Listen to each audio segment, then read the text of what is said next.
আসসালামু আলাইকুম প্রিয় দর্শক শ্রোতা, আপনারা এই মুহূর্তে দেখছেন আমাদের ভগভগিটি।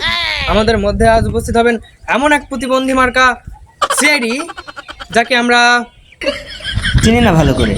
এই মুহূর্তে আমরা আমাদের বিশেষ মেহমানকে ডেকে নিচ্ছি আমাদের মধ্যে। চলে আসুন। আসসালামু আলাইকুম, কেমন আছেন? তো আপনি একটু ভাষা ঠিক আছে, আপনার নাম কি? আমার নাম এসিপি পদ্মমান। এসিপি পদ্মমান। ও পদ্মমান। এসিপি পদ্মমানের অর্থ? এতে আমি স্মৃতি চেষ্টা পিতা পুলিশ, আমি চেষ্টা পুলিশ পদ্মমান। তো আপনার কোন কেস সলভ করতে সব থেকে বেশি সময় লেগেছিল? একটি বাচ্চা তার বাবার সঙ্গে বুড়িগঙ্গা নদী দিয়ে সে যেতেছিল, তার হাতে ছিল আইসক্রিম। সে বুড়িগঙ্গা নদীর মাঝখানে যখনই যায় তার হাত থেকে আইসক্রিমটা পড়ে যায়। ওই আইসক্রিম উদ্ধার করতে আনুমানিক কত বছর সময় লেগেছে আপনার? ওই আইসক্রিম উদ্ধার করতে আমার 1 বছর সময় লাগছে। আচ্ছা, আপনি এই আইসক্রিমটাকে কি করলেন? সে আইসক্রিমটা আমি খেয়ে নিয়েছি। আচ্ছা স্যার, আইসক্রিমটা আপনি কোন তারিখে উদ্ধার করেন? এই বছরের জানুয়ারি মাসের 1 তারিখে।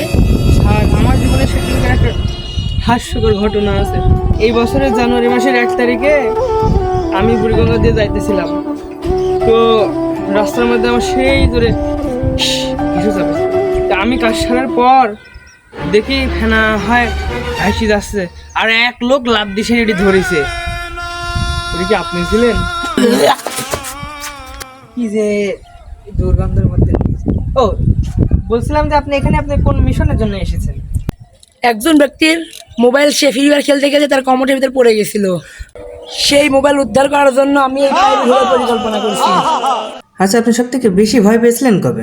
আমার জীবনের সব থেকে ভয়ঙ্কর রাত, যে রাতে আমি পাদের আওয়াজ শুনে অজ্ঞান হয়ে যাই। আচ্ছা, ওই পাদের আওয়াজ শোনার পরে আপনার কি হয়েছিল বলুন তো? আমি 1 বছর ঘুমাইছিলাম। আচ্ছা স্যার, বলেন আপনার ড্রেস কেন এমন? এমন নোংরা পোশাক পরছি যে আমাকে কেউ যেন চিনতে না পারে। আপনি সিআইডিতে চাকরি করতে গিয়ে জীবনে কি কি কাজ করেছেন?